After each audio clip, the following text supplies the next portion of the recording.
Imagine a world where the pursuit of self-interest, often viewed as selfish, is actually the key to the greater good. In The Wealth of Nations, Adam Smith, a moral philosopher and economist, flips the script on how we think about greed, competition, and prosperity.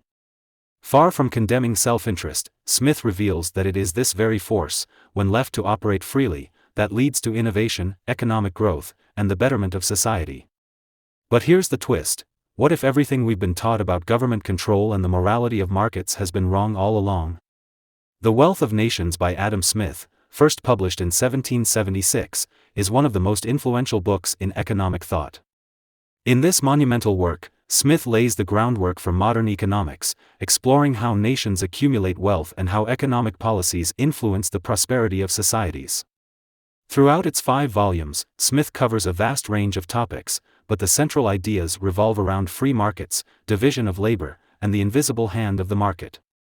Let's break down the core concepts in a detailed, engaging manner that will not only explain the essence of the book but also show how these ideas can be applied to solve modern problems.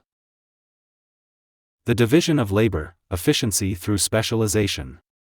One of Smith's primary insights is the concept of the division of labor, which he illustrates with the example of a pin factory. In the factory, workers who each specialize in one specific task, such as drawing wire, straightening it, cutting it, etc., can produce far more pins collectively than if each worker tried to make a pin from start to finish on their own. This specialization makes production more efficient and increases overall output. The division of labor allows individuals to focus on tasks where they have the greatest skill and expertise.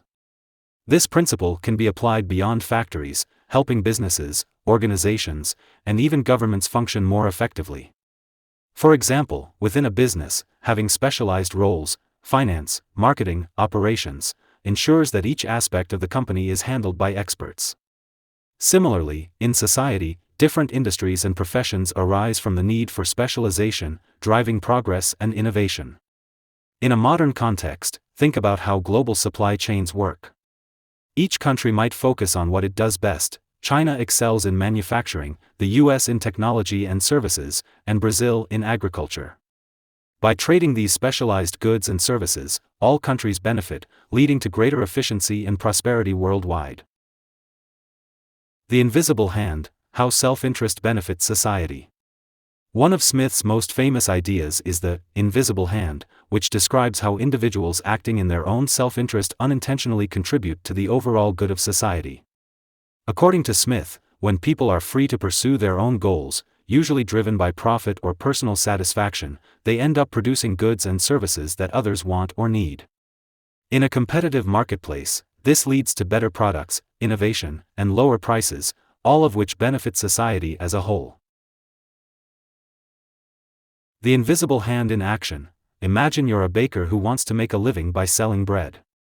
You aren't motivated purely by charity, you want to earn a profit.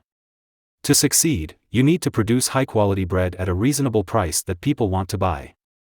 If your bread is overpriced or poor in quality, customers will go elsewhere, and you'll lose business.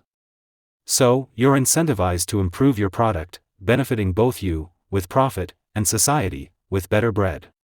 Smith's insight here is profound: individuals don't need to be altruistic for society to prosper. When people act in their own interest, as long as they operate within a framework of fair competition and legal boundaries, they create value for others in the process. In modern economies, this principle explains the benefits of free market systems, where competition and entrepreneurship drive innovation and efficiency.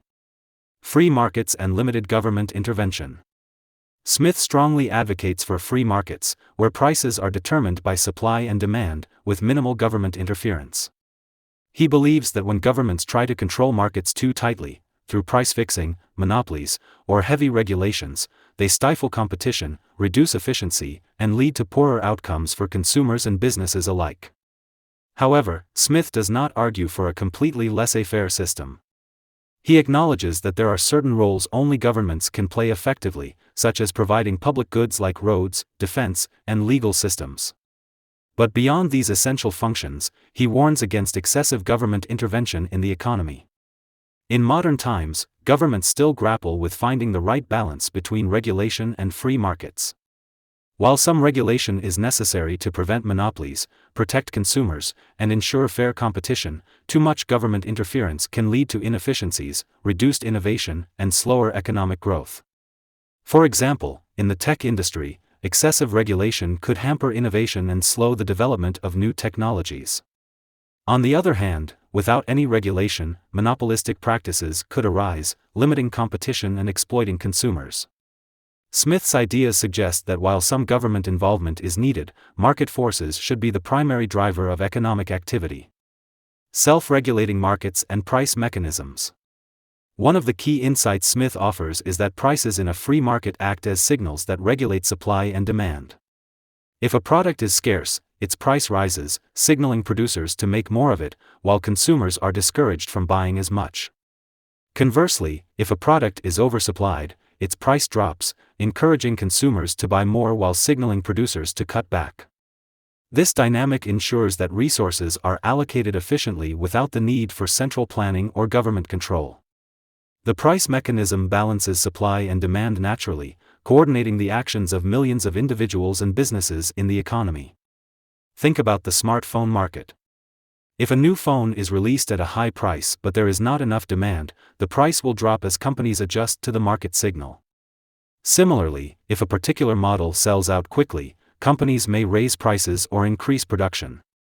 In both cases, the price system ensures that supply meets demand without any need for central oversight. In modern economics, this idea supports the argument against price controls and subsidies, which can distort markets and lead to inefficiencies. For instance, artificially lowering the price of gas might lead to overconsumption, environmental damage, and a misallocation of resources. The importance of competition. Smith's vision of a healthy economy hinges on competition. In competitive markets, businesses are forced to innovate and improve to attract customers. This drives economic growth, technological advancement, and higher living standards. Monopolies, on the other hand, restrict competition, leading to higher prices, lower quality, and reduced innovation.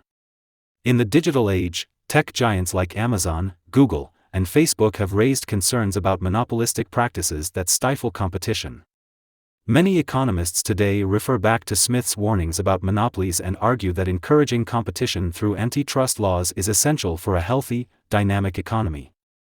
Smith also notes that monopolies harm not just consumers but also workers. In a monopoly, there are fewer employers, which means less competition for labor and, consequently, lower wages. This is an important insight for policymakers concerned with income inequality and labor rights in today's economy.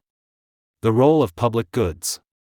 Although Smith champions free markets, he also recognizes that there are certain goods and services that private markets cannot provide efficiently, what we now call public goods.